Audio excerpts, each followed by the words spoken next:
चलो ठीक है, फिर स्टार्ट करते हैं।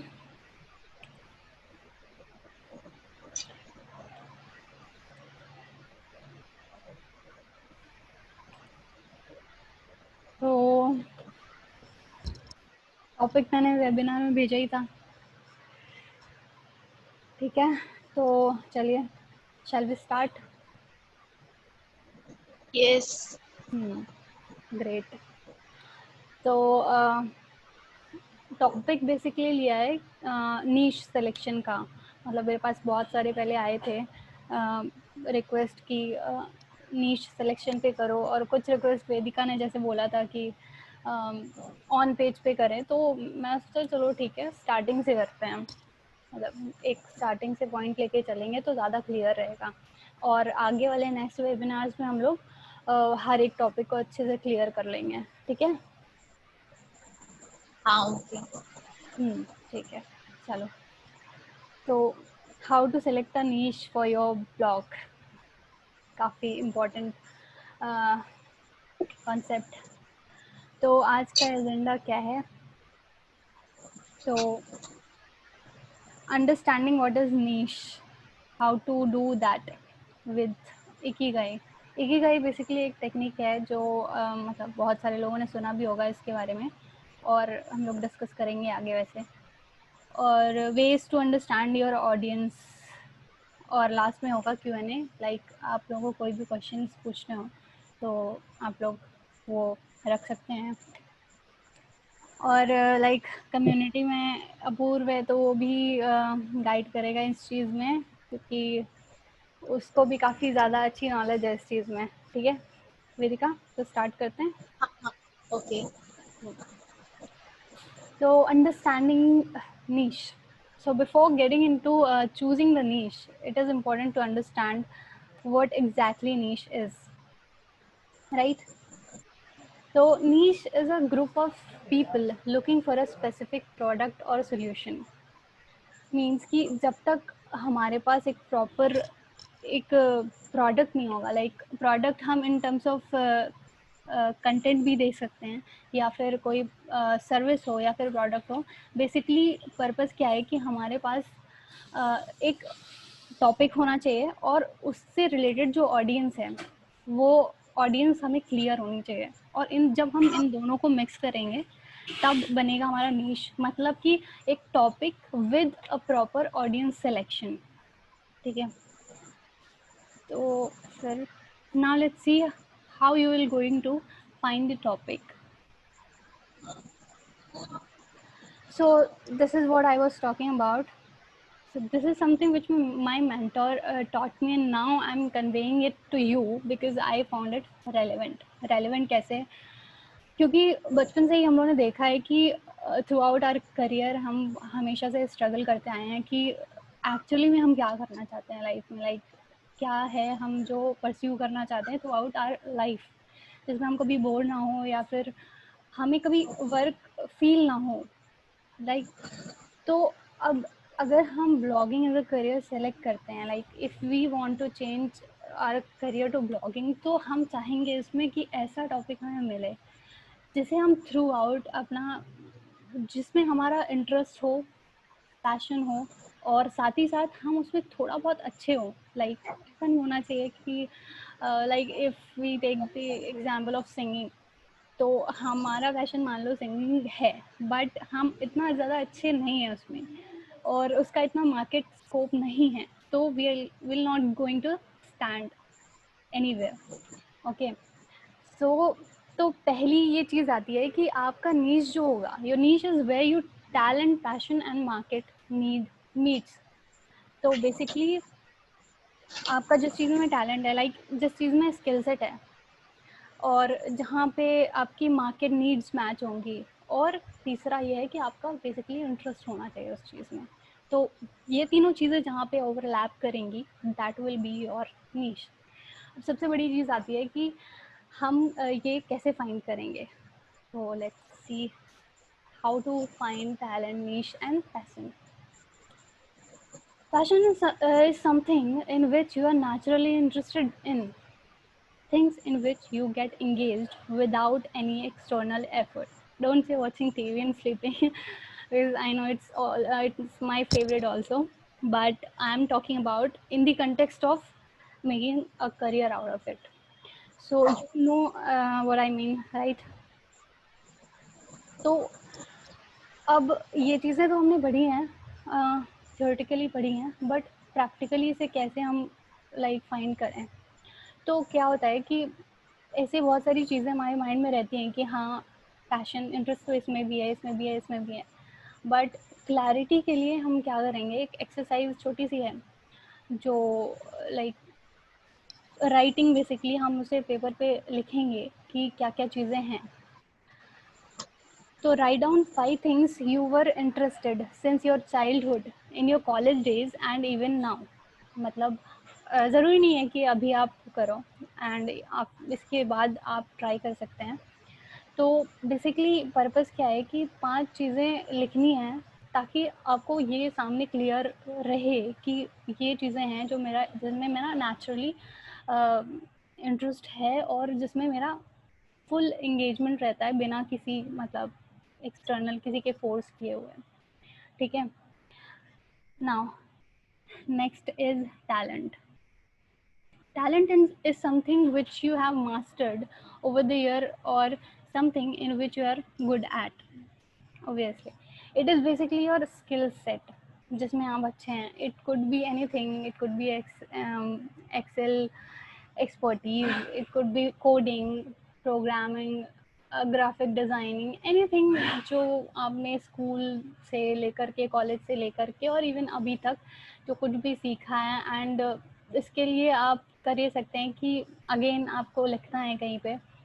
ठीक है. और इसके लिए आप अपने close ones like friends and family की हेल्प ले सकते हैं. लाइक आपको उनसे एक सजेशंस ले सकते हैं कि आप किन किन चीज़ों में उनको लगता है कि आप अच्छे हैं या फिर आपका उसमें नेचुरली टैलेंट है और कुछ ना कुछ आपको उसमें एक्सपीरियंस है. So it's okay if you are not an expert, you will master it over the years. मतलब ज़रूरी नहीं है कि आप बहुत ज़्यादा उसमें मास्टरी आपने की हुई हो या फिर बिल्कुल कहते हैं ना कि वो PhD कर रखी हो.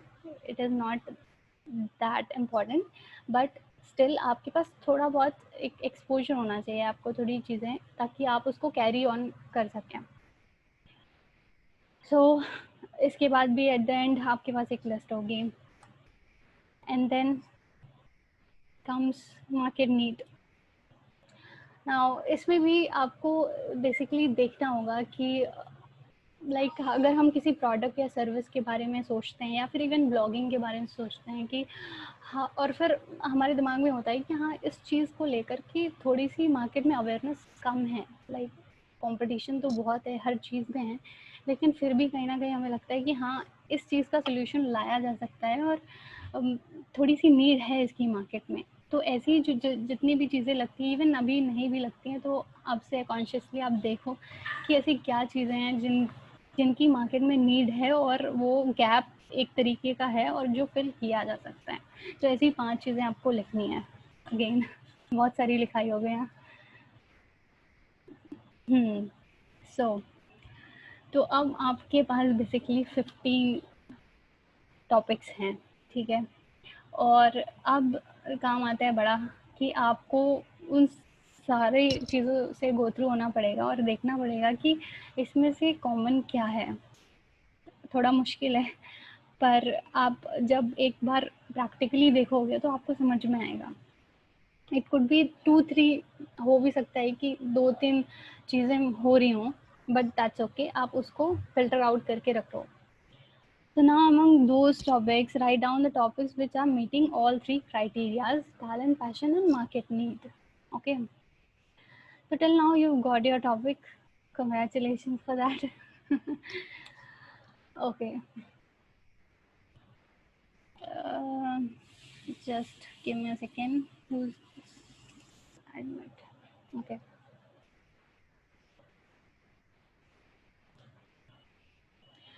So अभी इतना करने के बाद चीज़ें ख़त्म नहीं हो जाती. अभी हमें बहुत सारी चीज़ें और भी करनी हैं, स्पेशली अब जो चीज़ें बताने जा रही हूँ. तो अभी हमें एक ओवरऑल एक बस आइडिया मिला है कि ये चीज़ें हैं जिसको कैरी ऑन किया जा सकता है, ठीक है। अब इम्पोर्टेंट ये है कि हम थोड़ा सा उसको नैरो डाउन करें। नैरो डाउन करने का मतलब ये है कि लाइक अगर हम एक ओवरऑल देखें तो कभी-कभी हमें लगता है कि हाँ ठीक है, हम हेल्थ नीश के अंदर कुछ कर सकते हैं। हेल्थ एक पूरा एक कंप्लीट सेक्टर है, ठीक है। उसके अंदर nutrition, gym, exercises, yoga and बहुत सारी चीज़ें आती हैं। तो उसमें से भी फ़िल्टर आउट करके आपको जो सब नीश मिलेगा, that will be your niche. Why? Will tell you later, okay. So let's say आपने चूज़ किया nutrition. Now if you search nutrition on Google, what you will get actually, you can see from the search result, like the competition is very high, and उसकी जगह अगर हमने nutrition for infants या फिर nutrition for babies डाला तो उसके search result में कंपैरेटिवली काफ़ी लो है। स्टिल कंपटीशन है बट उसके कंपैरिजन में काफ़ी लो है। मतलब हमने हल्का सा नैरो डाउन कर लिया। ये एक तरीके का एग्जाम्पल है कि मतलब कैसे आप थोड़ा सा और स्पेसिफिक हो सकते हो जिससे कि आपके गूगल सर्च में आने के चांसेस बढ़ जाएंगे। ऐसा नहीं है कि टेक्निकल एसईओज वो सारी चीज़ें बाद में हैं, लेकिन फिर भी नीश सिलेक्शन के टाइम पे भी इस चीज़ का हमें ध्यान रखना होगा ताकि हम बहुत ज़्यादा कंपटीशन, बहुत ब्रॉडर कैटेगरी लेकर के बहुत ज़्यादा कंपटीशन में फंस ना जाएं। Selecting a broad category will not going to, एक क्या है, selecting a broad category will not going to help you because there is high competition and there are big voices who has captured the market. Now what to do?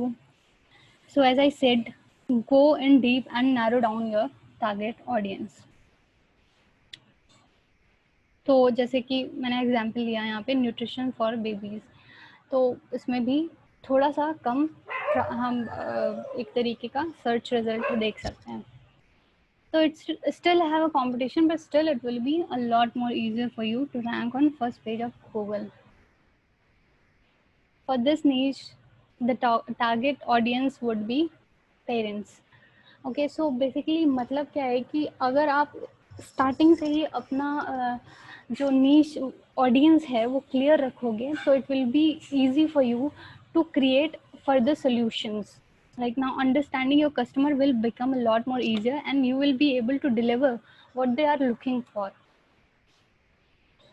So there are more ways to understand your audience. Look for top 10 blogs in your niche. Like जो भी categories, मतलब जो अब तक के आपने जो भी टॉपिक सेलेक्ट किया है, तो अब उस कैटेगरी, लेट्स से आपने कोई let's say nutrition for babies he select किया है, ठीक है। तो अब आपको उस पर्टिकुलर नीश के अंदर टॉप 10 ब्लॉग्स जो हैं उनको देखना होगा, उनको रिसर्च करना होगा कि किस तरीके का कंटेंट वो क्रिएट कर रहे हैं, क्योंकि बेसिकली वो अगर मार्केट में पहले हैं तो उनको ज़्यादा आइडिया है कि एक्चुअल में लोग क्या सर्च कर रहे हैं और किस चीज़ की डिमांड ज़्यादा है।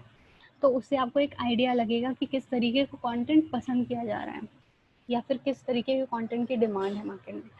और नेक्स्ट आता है टॉप 5 बुक्स इन योर निश। तो ये भी एक अच्छा तरीका है अपने ऑडियंस को समझने का।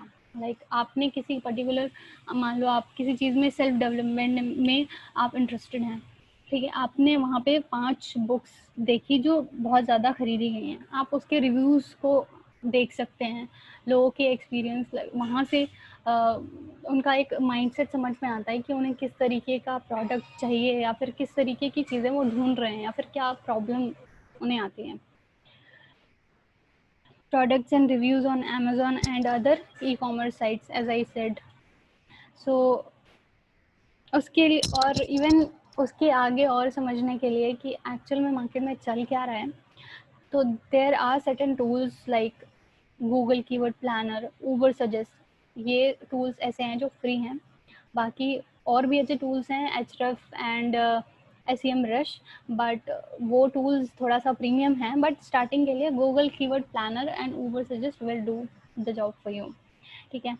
तो ये कीवर्ड्स क्या करेंगे, ये टूल्स क्या करेंगे बेसिकली, जो चीज़ें टर्म आप गूगल पे सर्च करते हैं तो उस टर्म पे कितने मंथली ट्रैफिक आ रहा है, किस रीजन से या फिर किस कंट्री से ट्रैफिक आ रहा है, और उस पर एसईओ डिफ़िकल्टी कितनी है, लाइक उसको सर्च में लाने के लिए, फर्स्ट पेज पे लाने के लिए कितना आपको एफर्ट करना पड़ेगा, वो सारी चीज़ें इस ये जितने भी टूल्स हैं वो सारी चीज़ें आपको बता देते हैं। प्लस उससे रिलेटेड आपको आर्टिकल्स और क्या क्या हो सकते हैं वो भी बता देते हैं। लेट्स सी, आगे देखते हैं।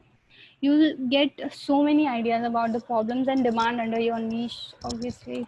इससे तो जैसे कि ये एक टूल है, ये neelpatel.com एक वेबसाइट है, उस पर ऊबर सजेस्ट एक टूल है, ये भी फ्री टूल है, इनिशियली आप इसकी हेल्प ले सकते हैं। तो यहाँ पे मैंने सर्च किया था न्यूट्रिशन फॉर बेबीज़, तो इसमें इसने एक ओवरव्यू दे दिया है।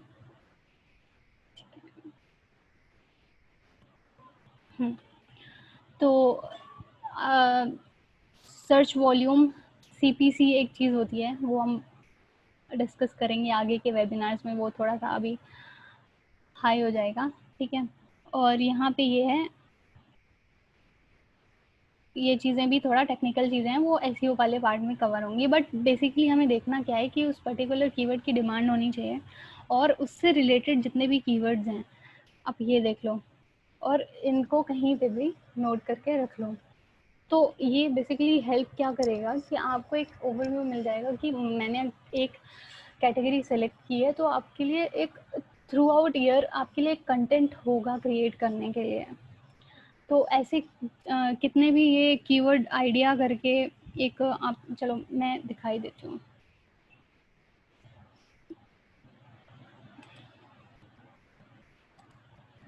तो ये एक टूल है ऊबर सजेस्ट,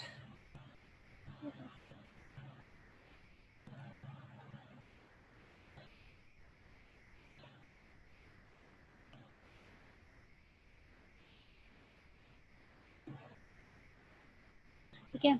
तो आपने यहाँ पे न्यूट्रिशन फॉर बेबी सर्च किया, इसने ये चीज़ें दिखाई, ठीक है। और यहाँ पे 205 कीवर्ड आइडियाज़ भी ये आपको सजेस्ट करता है, प्लस ये बताता है कि इस पर्टिकुलर कीवर्ड पे कौन कौन सी ऐसी वेबसाइट्स हैं जो ऑलरेडी रैंक कर रही हैं।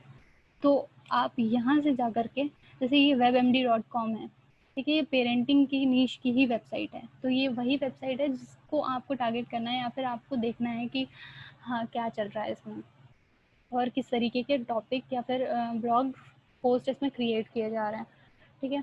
तो ये बेसिकली बता रहा है कि Google search engine result pages पे कौन कौन सी वेबसाइट्स इस पर्टिकुलर कीवर्ड पे रैंक कर रही हैं। तो ये सारी टॉप 10 क्या और भी वेबसाइट्स हैं, तो आप इससे हेल्प ले सकते हैं बेसिकली। और भी यहाँ पे कंटेंट आइडियाज़ और करके चीज़ें हैं, तो बेसिकली यहाँ से आप पूरा एक ओवरऑल आइडिया लगा सकते हैं। Okay, so let me get back to it.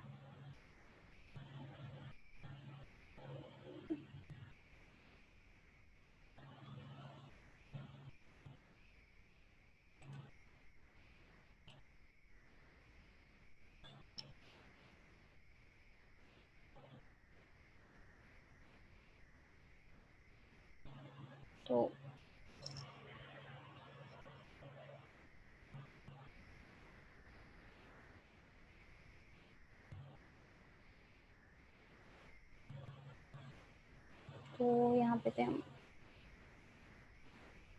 सो इन चीज़ों का यूज़ क्या है करने का, लाइक हम इतनी मेहनत कर क्यों रहे हैं।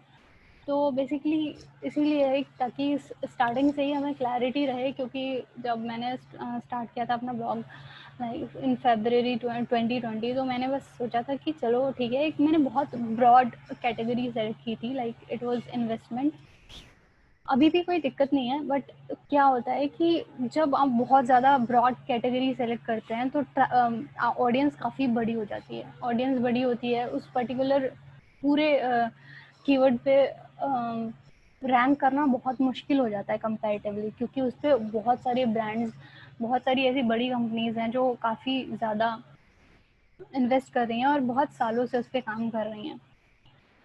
तो इसीलिए ये माइक्रो नीश का कॉन्सेप्ट है कि अपने टारगेट ऑडियंस जो है और स्पेसिफिक कर लो, ताकि उस पर्टिकुलर नीश या फिर माइक्रो नीश के अंदर और कोई एक तरीके से होता है ना कि आपने सारी चीज़ें पढ़ ली, उसके बाद एक छोटी सी चीज़ ले ली और उसी में आपने एक्सपर्टीज़ कर ली। लाइक MBA वगैरह में यही होता है, आप थ्रू आउट BBA कुछ सब्जेक्ट्स लेते हैं, उसके बाद किसी पर्टिकुलर सब्जेक्ट पे आप एक्सपर्टीज़ कर लेते हैं। तो दैट इज़ द थिंग। उसके बाद तो यही सब चीज़ें, इसका दूसरा बेनिफिट ये है कि by doing these steps you will bring solutions. Obviously आप जब पूरी रिसर्च करोगे, एनालिसिस करोगे, तो आपको ज़्यादा पता चलेगा मार्केट के बारे में। लाइक अगर आप अपनी ऑडियंस को बेहतर तरीके से समझ पाएंगे तो आप उनके प्रॉब्लम्स, लाइक जैसे वेदिका ने बताया था कि उसको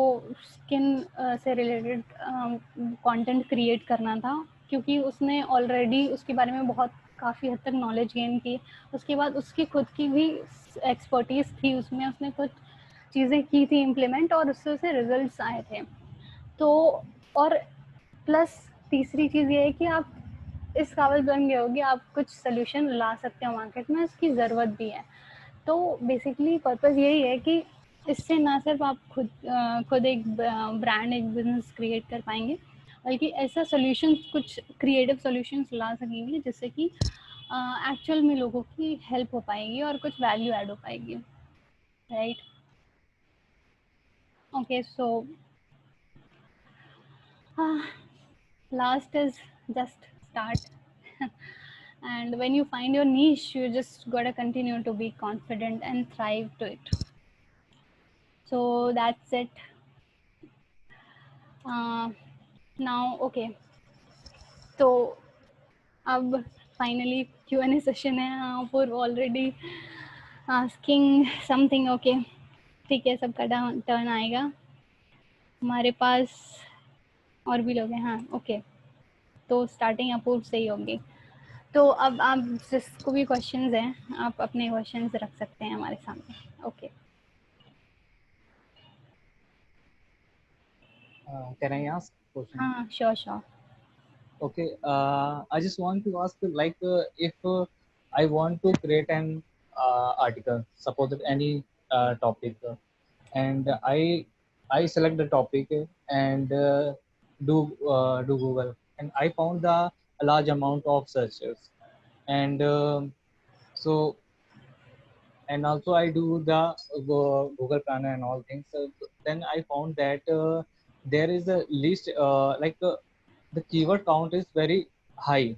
So is that right way to I am beginner? So is that the right way to start a blog in that niche?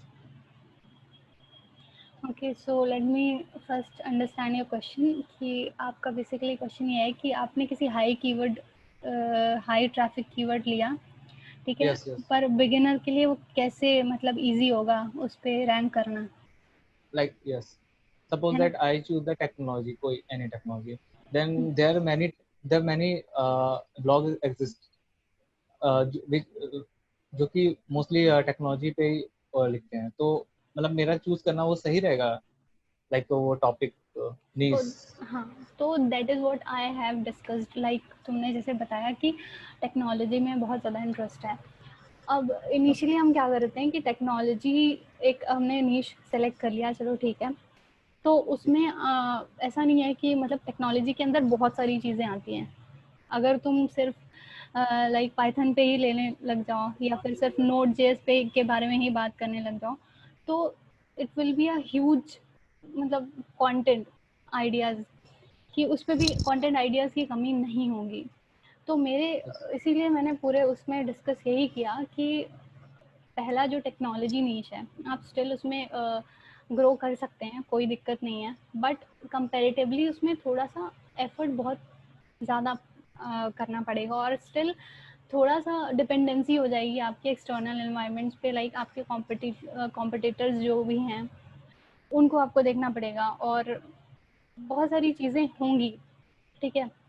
But still अगर कोई है लाइक स्टार्टिंग में, स्पेशली फॉर बिगिनर, अगर आपको एक्सपेरिमेंट करना है कि हाँ किस चीज़ में मेरा मतलब एक्सपर्टीज़ है, तो इनिशियली ये किया जा सकता है कि आप आप एक पर्टिकुलर बड़ा नीश सेलेक्ट करो, आप उसके अंदर छोटी छोटी जैसे चीज़ें हैं, सारी चीज़ों के साथ एक्सपेरिमेंट करो, एंड देन यू डिसाइड कि कौन सा पर्टिकुलर आपका जो नीश, आपका जो सब नीश है वो ज़्यादा बेटर परफॉर्म कर रहा है, और उसके अकॉर्डिंग फिर लाइक होता है ना कि आपने लाइक लैंग्वेजेस पे बनाया, ग्राफिक डिज़ाइनिंग पे बनाया, और फिर डिफरेंट डिफरेंट चीज़ों पे बनाया, and then you can see in analytics कि कौन सा परफॉर्म कर रहा है बेटर और कौन सा बेटर परफॉर्म नहीं कर रहा है।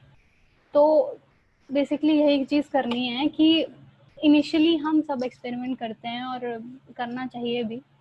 तो initially for beginners absolutely yes, आप कर सकते हैं, but in order to go long and to get number one into something, it is definitely आज के टाइम पे you need to pick the sub niche, मेरे अकॉर्डिंग तो Okay. ऐसा है, बिकॉज Okay. टॉप कैटेगरीज में अभी आना थोड़ा सा मुश्किल है फॉर बिगिनर, बट माइक्रो नीश अगर आप स्टार्टिंग से लेकर के चलोगे तो उसमें अब इतना कंपटीशन, मतलब आप इजीली उसको ब्रेक कर पाओगे। Okay.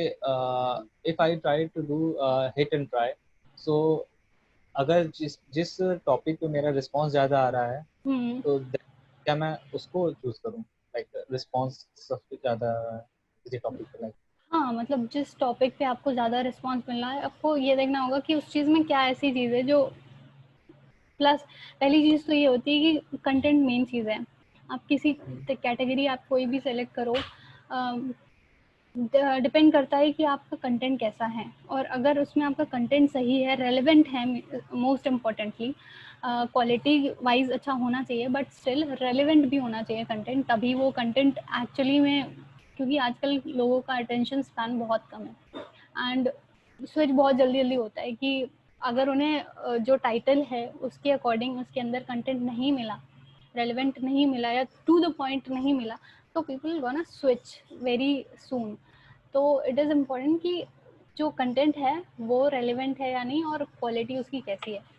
तो देर आर फैक्टर्स कि हमें आपने, अगर आपने खुद क्रिएट किया है तो आपको पता होगा कि हाँ इस चीज़ का कंटेंट ज़्यादा बेटर शायद पसंद आया लोगों को, और इवन आप लोगों से फीडबैक भी लिख सकते हैं, like in comments you can understand कि हाँ इसमें क्या चीज़ अच्छी थी, हो सकता है आपने उसका एसईओ अच्छा किया हो, तो that will depend upon few factors.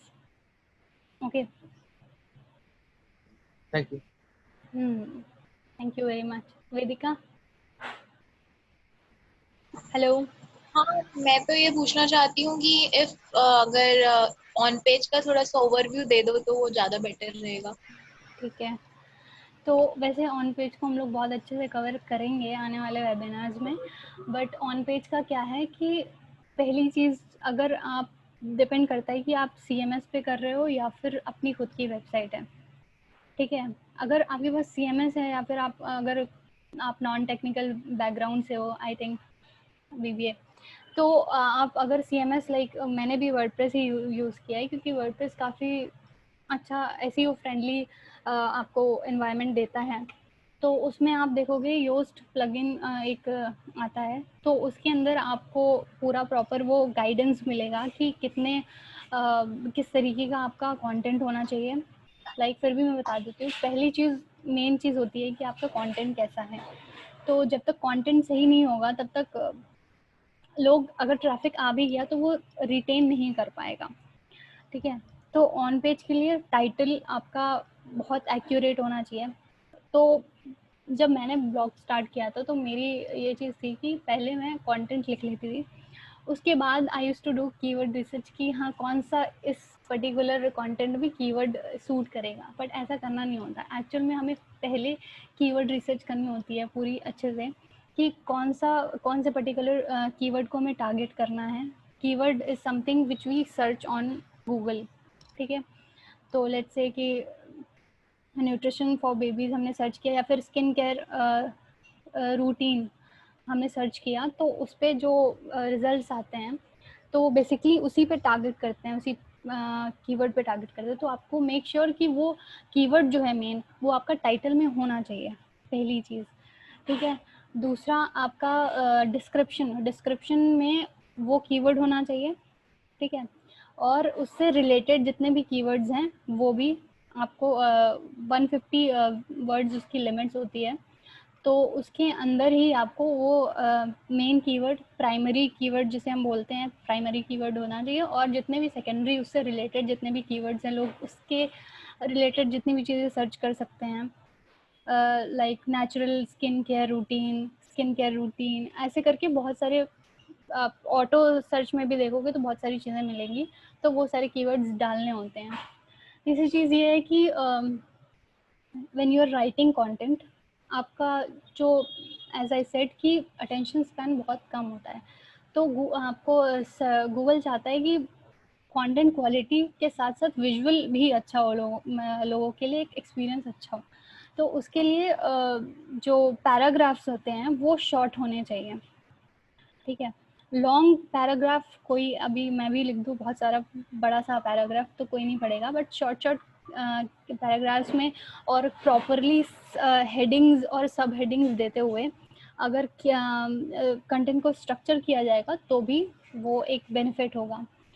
और प्लस ऑन पेज में बहुत ज़्यादा चीज़ें नहीं होती हैं, स्टिल मैंने कहा कि रेलेवेंसी बहुत इम्पॉर्टेंट है, जैसे कि मैंने कहा कि टाइटल में जो भी है आपका कंटेंट उसी से रिलेटेड होना चाहिए, उसी के मतलब रेलेवेंट होना चाहिए, तभी रिटेंशन बढ़ेगा।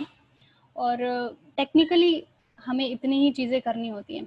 अपूर्व कुछ ऐड करना चाहते हो उसमें?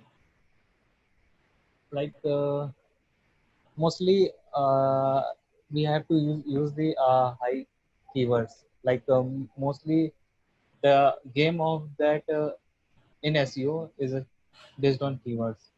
So we need to use that some popular tools like Ubersuggest and Keyword.io, I think, and there are many tools which provide that high rating keywords. And for blog, we need to try to write a short and crisp, like the person bore नहीं होना चाहिए. We need to add more and more visual content and that is what, visual content बहुत ज़रूरी है, क्योंकि normally अब लोग ज़्यादा जो चीज़ विजुअल अपीलिंग होती है उस चीज़ को, उस चीज़ पे ज़्यादा अट्रैक्ट होते हैं, तो ऑब्वियसली ज़्यादा इन्फोग्राफिक्स करके एक चीज़ होती है जिसमें कि आपका स्ट्रक्चर्ड वे में, एक पिक्चराइज वे में चीज़ों को समझाया हुआ होता है, तो वो एक क्रिएटिव तरीका होता है कि आपको अगर शॉर्ट में अपना नॉलेज क्रिएटिवली डिपिक्शन के साथ देना है, तो इन्फोग्राफिक्स इमेजेस इंगेजिंग करने के लिए वो ज़रूरी होती हैं। और भी टेक्निकल चीज़ें होती हैं that I will be sharing in the next webinar as a set, क्योंकि उसमें ज़्यादा क्लैरिटी, क्योंकि मैं विजुअली दिखा पाऊँगी कि कैसे क्या चीज़ें होती हैं, और विद CMS के अंदर क्या क्या चीज़ें होती हैं उसके साथ में दिखा पाऊँगी। ओके, हेलो वेदिका, वॉइस क्लियर नहीं है क्या?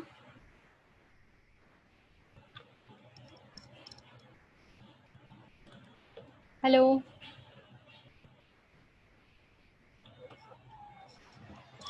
कनेक्शन ब्रेक हो गया है क्या? हाँ हेलो। हाँ, ऑडिबल था ना? नहीं, अभी बीच में थोड़ा सा स्किप हो गया था, मतलब मैंने सुन लिया था बट स्किप हुआ है रास्ता। ठीक है, तो थोड़ी क्लैरिटी आई या फिर मतलब और इसको एक्सप्लेन करना है? नहीं, मेरा पॉइंट तो क्लियर है, मुझे जो पूछना था वो पूरी तरीके से क्लियर है। क्लियर है?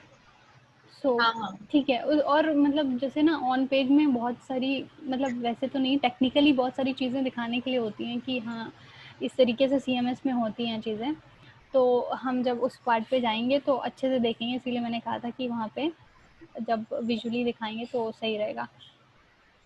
ओके ओके, ठीक है। ठीक है, और कोई क्वेश्चन?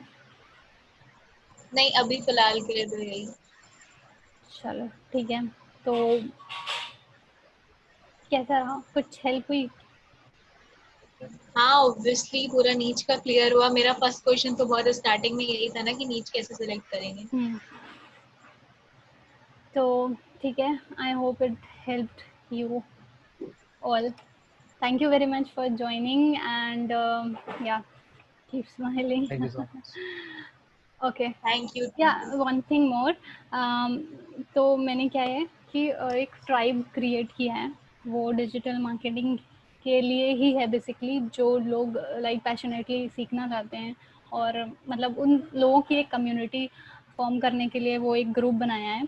तो I want you all to join that group, ताकि हम सब एक साथ सीख सकें चीज़ें, जिसको जो समझ में आ रहा है और चीज़ें हम सीख रहे हैं तो वो एक दूसरे से शेयर कर पाएँ. ठीक है, तो उसकी लिंक मैं यहीं पे शेयर करती हूँ चैट बॉक्स में, तो you can join that group. Okay.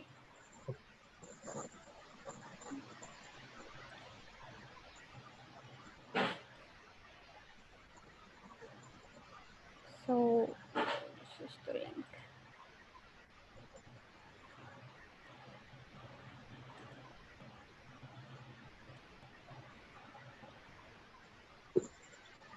Okay, ये लिंक है. फेसबुक ग्रुप है. आई होप कि सब लोग होंगे फेसबुक पे. Yes. हाँ ठीक है, तो आप इस लिंक से ज्वाइन कर सकते हो. And thank you for joining. It was really nice meeting you all. Thank you very much. Thank you so much. Thank you.